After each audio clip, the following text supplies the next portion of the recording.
বন্ধুরা, একটা জিনিস আপনাদের সাথে শেয়ার করছি। ঠিক আছে, তো এই প্লেটের অবস্থা দেখুন। জানি না এটা কিসের জন্য এরকম ভাবে নষ্ট হয়ে গেছে। এটাতে একটু আটা বেশি ছিল, তো আমি ভাবলাম যে তাহলে এটা একটু রেখে দিই, তো আটাটা রেখে দিয়েছিলাম আর এই প্লেটটা ঢাকা দিয়ে দিয়েছিলাম।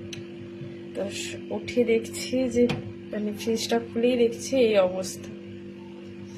মানে সত্যি প্লেটটা আমার কত সুন্দর ছিল, ঠিক আছে। মানে এই সেটের যে প্লেট